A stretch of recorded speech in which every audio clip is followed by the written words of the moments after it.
Le silence régnait dans la salle d'audience. Un silence pesant, non pas celui qui apaise, mais celui qui fait battre le cœur plus fort que la normale.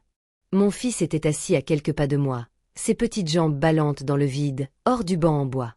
Il n'avait que 8 ans, mais son visage paraissait plus vieux ce jour-là, comme s'il avait pris du poids en quelques minutes. Damian, mon ex-mari, se tenait droit à côté de son avocat. Il arborait ce même sourire narquois qu'il affichait toujours lorsqu'il pensait avoir gagné. Son regard était fixe. Ni sur moi, ni sur notre fils. Le juge ajusta ses lunettes, feuilleta quelques papiers, puis leva enfin les yeux. « Monsieur Carter, dit-il, vous demandez une modification de la garde. Vous avez indiqué à ce tribunal que votre fils souhaitait vivre avec vous. Est-ce exact ?» Damen hocha la tête avec assurance. « Oui, votre honneur. Zaden m'a dit qu'il ne se sentait pas à l'aise dans sa situation actuelle. Il a dit qu'il voulait vivre avec moi à temps plein. » J'eus la nausée. Je regardais Zaden. Ses mains étaient serrées sur ses genoux. Il n'avait pas l'air effrayé, mais il n'avait pas l'air bien non plus. J'aurais voulu le prendre dans mes bras pour le protéger, mais j'étais incapable de bouger. J'étais paralysée, et je crois qu'il l'était aussi. Le juge tourna son regard vers Zaden. « Mon fils, dit-il doucement. Est-ce vrai? Veux-tu vivre avec ton père ?» Tout s'arrêta en moi. Mon cœur, mon souffle, mon espoir. J'avais envie de crier que ce n'était pas juste de poser cette question à un enfant de 8 ans dans une salle pleine d'inconnus, sous cette pression, avec son père qui le fixait comme une ombre, mais je ne dis rien. J'attendis. Zaden se leva. Il ne répondit pas tout de suite. Il plongea la main dans la poche de sa petite veste grise, en sortit quelque chose et le montra au juge. C'était mon vieux téléphone. Je le lui avais donné il y a quelques mois, quand j'en avais changé, pour qu'il joue à des jeux. Je ne pensais même pas qu'il fonctionnait encore très bien. Zaden regarda le juge droit dans les yeux. Sa voix était calme, mais claire. « Puis-je diffuser l'enregistrement d'hier soir ?» Toute l'assistance se figea. Même Damian se tourna vers lui. Le juge se pencha légèrement en avant. « Enregistrement. » Zayen acquiesça. « Oui, monsieur. De mon père, hier soir. » L'huissier s'avança et le juge fit signe à Zayen de lui remettre le téléphone. Mais avant cela, Zayen ajouta « Je ne savais pas quoi faire. J'ai juste enregistré pour que quelqu'un me croie. Et à ce moment-là, j'ai su. J'ai su que quelque chose s'était passé. Quelque chose que je n'avais ni vu, ni entendu, contre lequel je n'avais pas pu le protéger. Et mon fils, mon petit garçon de 8 ans, avait trouvé le moyen de se protéger. J'ai senti tous les regards de la salle d'audience se tourner vers lui.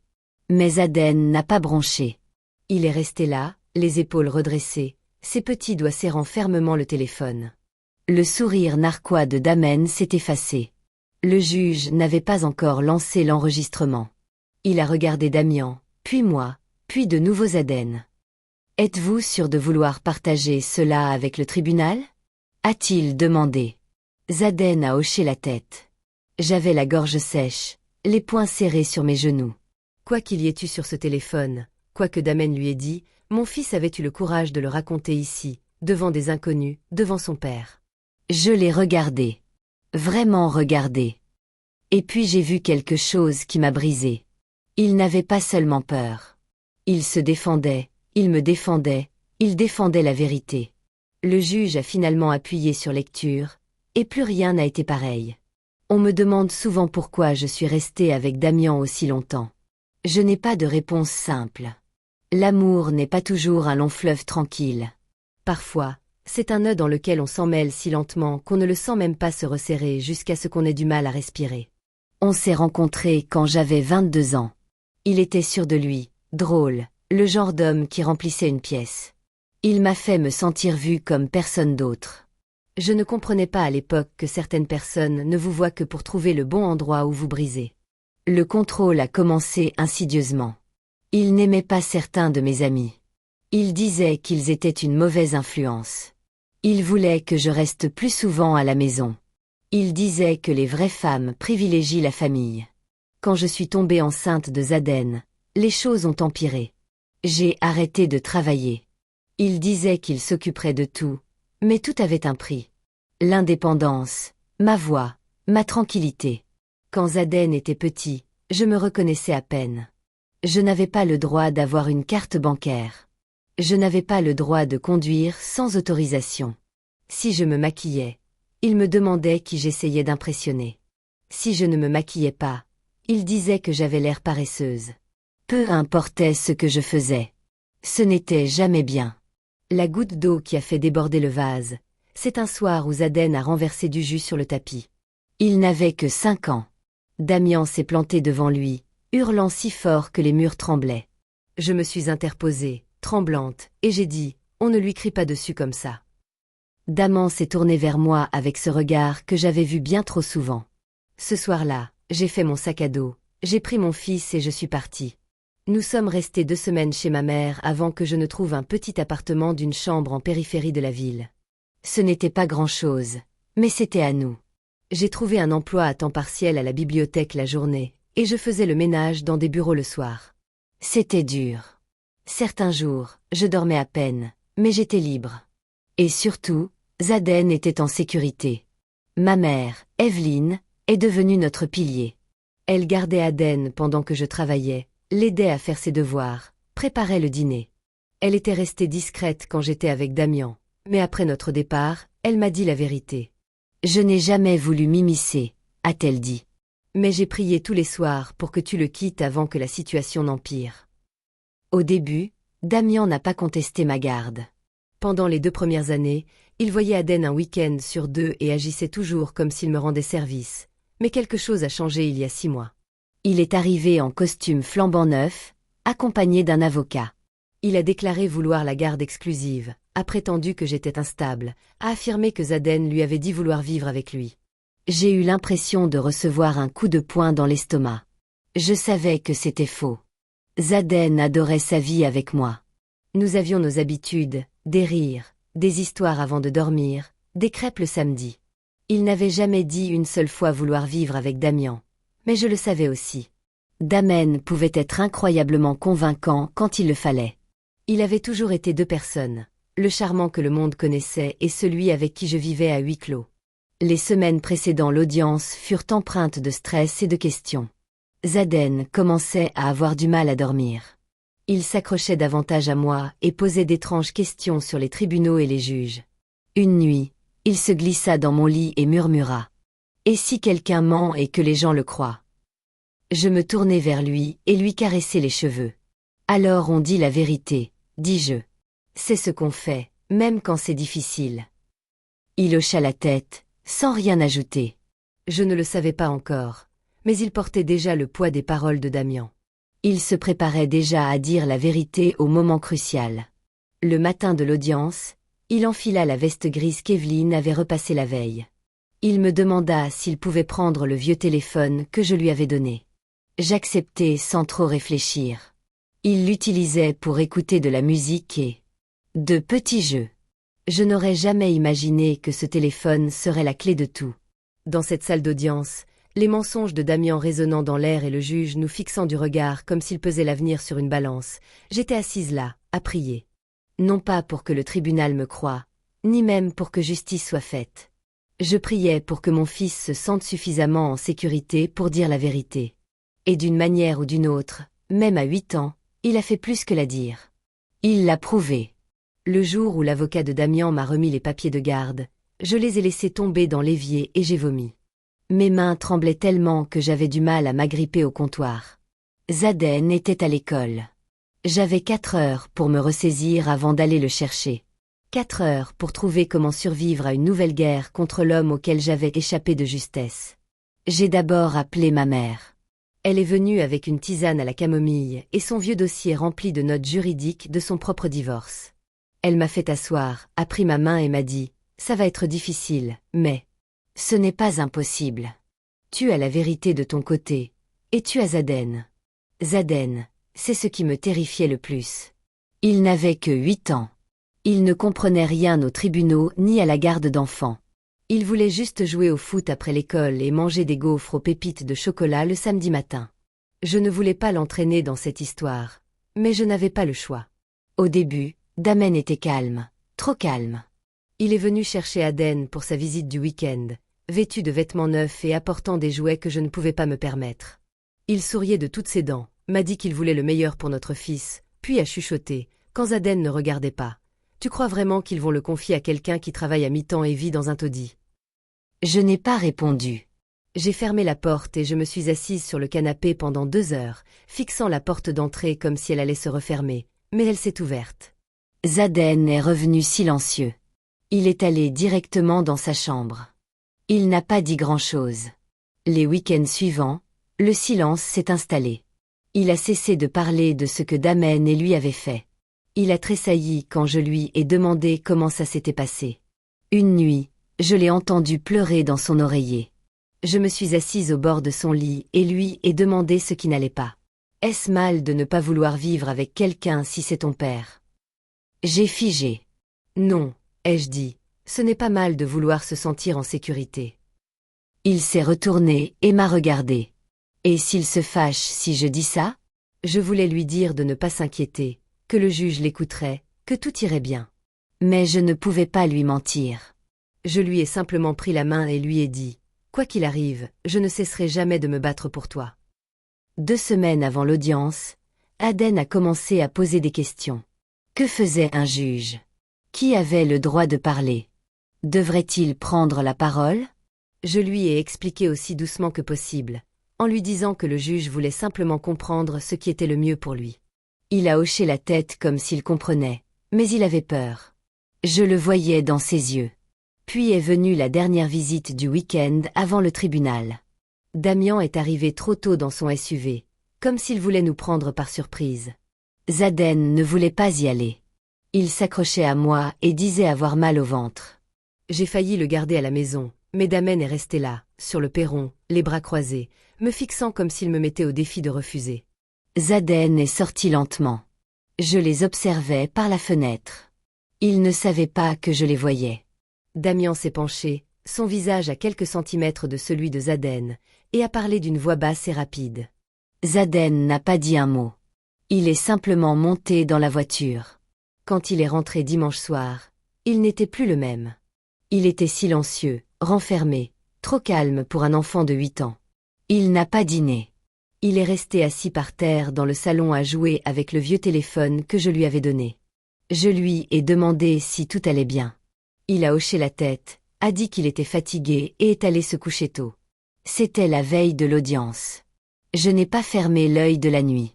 Allongé dans mon lit, je fixais le plafond, me demandant ce que Damian lui avait dit, s'il l'avait menacé. Je n'avais aucune preuve, juste un pressentiment, une angoisse tenace. Le lendemain matin, Aden enfila sa veste et me redemanda le téléphone. Je lui demandai pourquoi. Il haussa les épaules et dit « J'ai peut-être envie d'écouter de la musique ». Nous roulâmes en silence jusqu'au tribunal. Mes mains étaient crispées sur le volant. Zaden était assis à l'arrière, le regard perdu par la fenêtre. Je le regardais dans le rétroviseur.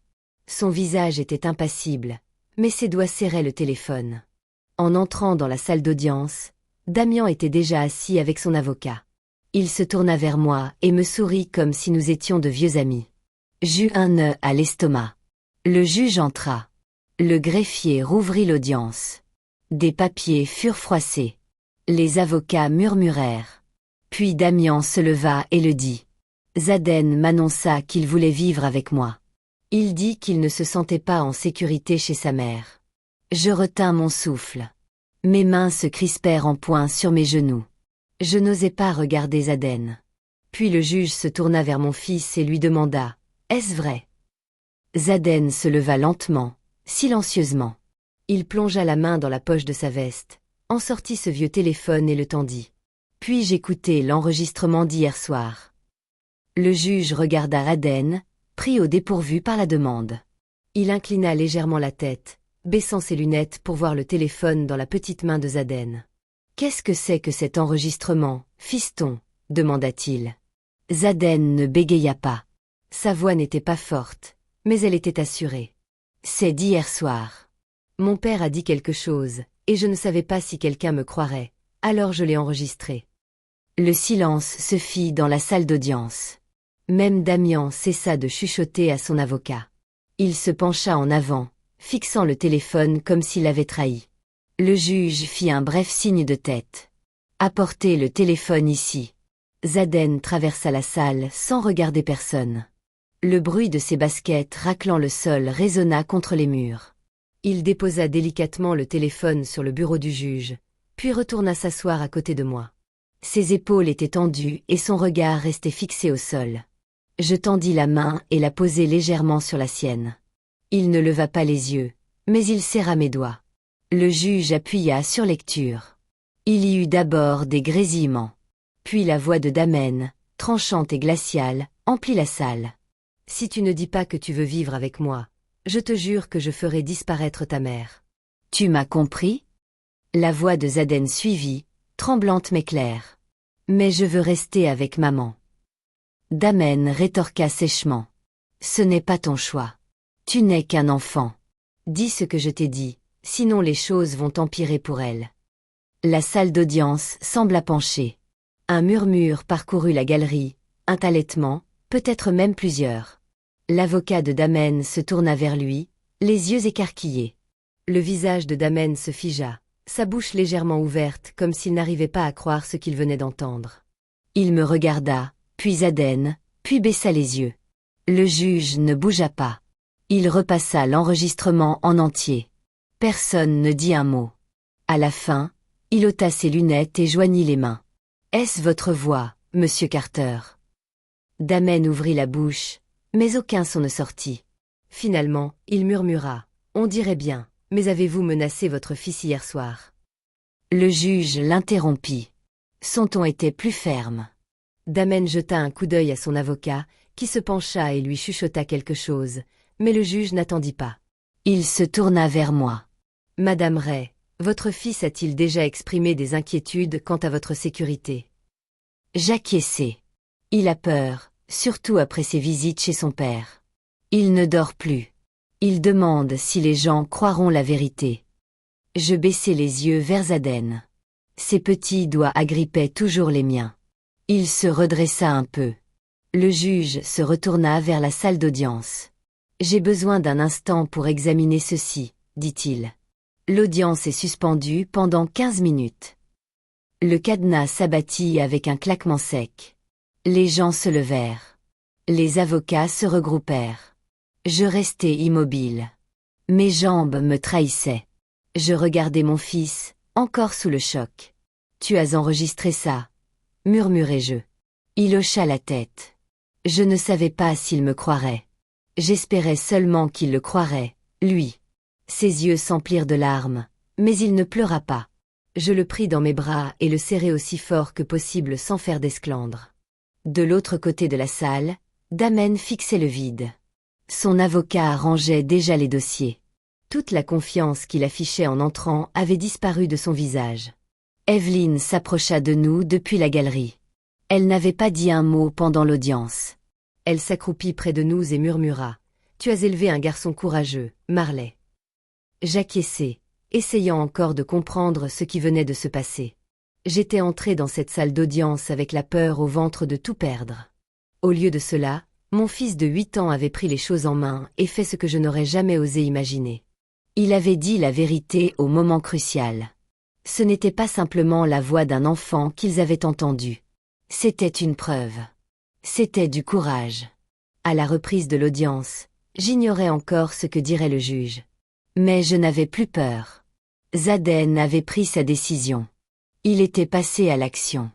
Et ce faisant, il avait fait basculer le rapport de force dans cette salle d'une manière que même Damian ne pouvait plus défaire. Nous n'avons pas gagné le procès sur le coup. Mais tout a changé grâce à cela. Au retour du juge après la suspension d'audience, le silence est retombé dans la salle. Assise, les mains jointes sur les genoux, je sentais encore la chaleur des petits doigts de Zaden. Il s'appuyait contre moi, fatigué mais calme, comme s'il avait déjà accompli la chose la plus difficile de sa vie. Le juge Callahan a ajusté sa chaise et a parcouru la salle du regard avec une gravité qu'il n'avait pas manifestée auparavant. Il jeta un coup d'œil au huissier, puis aux 2 avocats, et enfin à Damian. « J'ai écouté l'enregistrement à plusieurs reprises, » dit-il. « Je n'ai aucun doute sur son authenticité. Monsieur Carter, votre voix, Vos paroles et vos intentions étaient sans équivoque. Damian se remua sur son siège, son regard se portant sur son avocat, désormais immobile à ses côtés. Vous avez menacé un enfant pour influencer l'issue de ce procès. Le juge poursuivit. Vous avez tenté de manipuler votre fils pour qu'il mente dans ce tribunal, en prétendant qu'il souhaitait vivre avec vous. Non seulement c'est profondément troublant, mais c'est aussi une violation flagrante des règles déontologiques que ce tribunal attend d'un parent ayant la garde. Damian ouvrit la bouche, comme s'il allait se défendre. Mais le juge leva la main. Vous ne parlerez plus dans ce tribunal, sauf si je vous pose une question directe. Compris. Damian hocha la tête, la mâchoire serrée. Le juge se tourna vers Zaden. Jeune homme, dit-il d'une voix plus douce, ce que vous avez fait aujourd'hui témoigne d'un grand courage. Un tribunal peut être un endroit effrayant pour n'importe qui, et encore plus pour un enfant de votre âge. Mais vous avez dit la vérité. Vous avez permis à ce tribunal de voir ce qui se passait réellement. Et je tiens à ce que vous sachiez que je vous ai entendu. Zaden ne répondit pas. Il hocha simplement la tête une fois, les yeux écarquillés. Je baissai les yeux vers lui et lui serrai de nouveau la main. Il ne la lâcha pas. Le juge se tourna vers les avocats. Au vu des éléments de preuve présentés aujourd'hui, je rejette la demande de M. Carter. Pour la garde exclusive. Avec effet immédiat, tous les droits de visite sont suspendus en attendant un examen formel. M. Carter devra se soumettre à une évaluation psychologique et à un programme d'éducation parentale avant que toute visite supervisée puisse être envisagée. Damen expira bruyamment et se laissa aller en arrière sur sa chaise. Son visage était livide. Le juge poursuivit, s'adressant ensuite à mon avocat.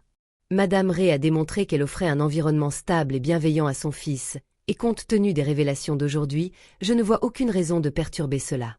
La garde légale et physique reste pleinement confiée à la mère. Cette décision est définitive jusqu'à nouvel ordre, et tout contact futur entre M. Carter et le mineur sera à la discrétion de ce tribunal. Je sentis ma poitrine se soulever sous l'effet d'une respiration que je ne savais même pas retenir. Ce n'était pas seulement du soulagement. C'était justice.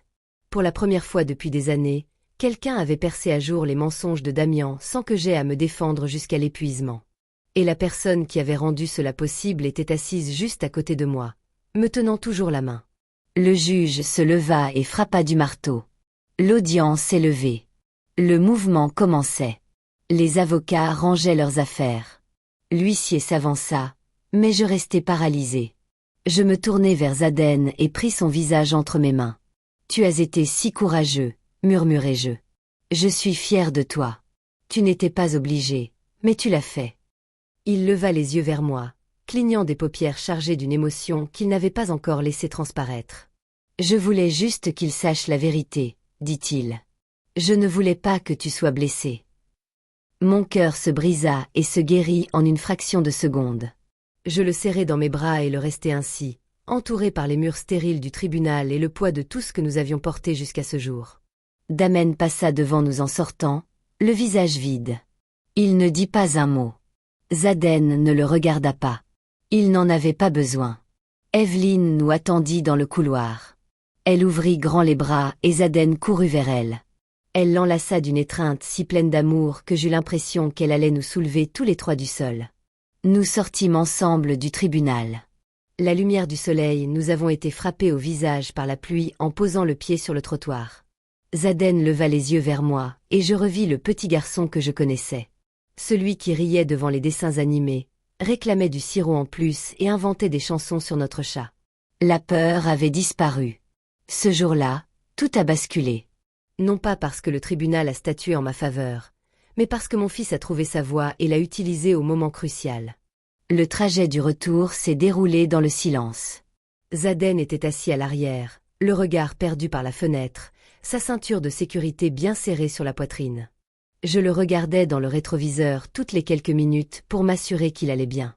Il ne disait pas grand-chose, mais il n'avait plus peur. Ses épaules étaient détendues. Ses petites mains étaient paisiblement posées sur ses genoux. C'était tout ce que j'avais besoin de voir. En arrivant à la maison, Evelyne avait déjà préparé une casserole de soupe au poulet. Elle n'a rien dit en nous voyant entrer. Elle nous a simplement serrés dans ses bras, a embrassé le front de Zaden et m'a tendu un bol chaud, comme pour me dire discrètement « Tu es en sécurité maintenant. » Plus tard dans la soirée, j'ai bordé Zaden. Sa chambre était remplie de ses livres préférés, de ses peluches et de la vieille couverture à laquelle il refusait de se séparer, celle aux coins effilochés et ornée de motifs de super-héros. Il s'est glissé sous les couvertures et m'a regardé. « J'ai fait une bêtise ?» a-t-il demandé. « Non, mon chéri », ai-je répondu en m'asseyant sur le bord du lit. « Tu n'as rien fait de mal. Tu as dit la vérité, et ce n'est jamais une erreur. » Il a hésité, puis a murmuré « Papa va être fâché. » Je n'ai pas répondu tout de suite. J'ai regardé son visage, encore si jeune, mais marqué par une épreuve qu'aucun enfant n'aurait dû porter. Je lui ai caressé les cheveux en arrière et j'ai dit « Il le sera peut-être, mais ce qu'il a fait n'était pas bien. » Tu as bien fait, et être en colère contre la vérité ne la rend pas moins vraie. Il hocha lentement la tête et se tourna sur le côté. Je restai assis près de lui jusqu'à ce qu'il s'endorme. Je le regardais se soulever et s'abaisser, régulier et paisible. Je voulais me souvenir de cet instant. Après tout ce que nous avions traversé, mon fils pouvait enfin se reposer. Dans les semaines qui suivirent, Damen essaya de reprendre contact. Son avocat appela 2 fois. À chaque fois, je l'ai renvoyé à l'ordonnance du tribunal et raccroché. Je n'avais plus peur de lui. La peur avait fait place à quelque chose de plus fort, la détermination. Zaden se mit à sourire davantage. Il demanda à refaire du vélo. Il réclama des gaufres le samedi et vola de la crème fouettée dans le réfrigérateur quand il pensait que je ne le regardais pas. Il parlait de l'école, de la coupe de cheveux bizarre de son ami Jaden, de son envie de devenir astronaute ou peut-être concepteur de jeux vidéo. Il riait. Un vrai rire franc qu'il n'avait pas entendu depuis des mois. Un soir, alors que nous faisions la vaisselle, il dit « Je crois que je veux être avocat. » Je ris. « Tu serais parfait pour ça, » dit-il en souriant. Ils écoutent les gens qui disent la vérité, pas vrai. Je posai le torchon et le pris dans mes bras. Oui, et les meilleurs protègent ceux qui ont besoin d'être entendus. Ce soir-là, je m'assis sur le canapé avec un journal que je n'avais pas touché depuis des années. Je l'ouvris à une page blanche et écrivis « Mon fils nous a sauvés. » Ni avec colère, ni avec vengeance, mais avec la vérité. Il m'a rappelé que le courage ne s'exprime pas toujours par des cris. Parfois, c'est une petite voix, claire et posée, qui dit ce qui doit être dit au moment précis. Zaden n'a pas seulement aidé le tribunal à voir la vérité. Il m'a aidé à me voir à nouveau, forte, capable, non pas brisée, non pas impuissante. J'avais survécu à la tempête, mais il l'avait traversée à mes côtés. Et à la fin, c'est lui qui s'est levé. On parle beaucoup de protéger les enfants, mais parfois, ce sont les enfants qui nous protègent. Parfois, ils nous montrent ce que signifie se tenir droit, affronter la peur, tenir bon quand tout temps nous a envie de fuir. Je n'oublierai jamais son expression dans cette salle d'audience. Je n'oublierai jamais sa voix lorsqu'il a demandé « Puis-je passer l'enregistrement d'hier soir ?» Et je n'oublierai jamais comment le monde a basculé grâce à cela. Cette histoire n'était pas qu'une simple bataille pour la garde d'un enfant. C'était une histoire de vérité. C'était une histoire de courage. Et c'était l'histoire d'un petit garçon de 8 ans qui a choisi d'être courageux au moment le plus crucial. Ce jour-là, le juge a entendu sa voix. Mais surtout, Zaden l'a entendu aussi, et il y a cru. Si cette histoire vous a touché, si elle vous a rappelé la force tranquille que possèdent tant d'enfants ou les combats que mènent les parents en secret, prenez un instant pour la partager. D'autres ont besoin de l'entendre. Laissez un commentaire ci-dessous et dites-moi ce qui vous a le plus marqué. Je lis tous les commentaires. Si ce n'est pas déjà fait, cliquez sur « J'aime ». Cela permet à davantage de personnes de découvrir cette histoire. Et n'oubliez pas de vous abonner à la chaîne pour découvrir d'autres histoires vraies et poignantes comme celle-ci. Chaque semaine, je partage des moments importants. Des histoires qui prouvent que la vérité, le courage et l'amour triomphent encore. Merci d'avoir regardé. Et à tous ceux qui mènent un combat en silence, j'espère que cela vous a rappelé que votre voix compte aussi. Musique.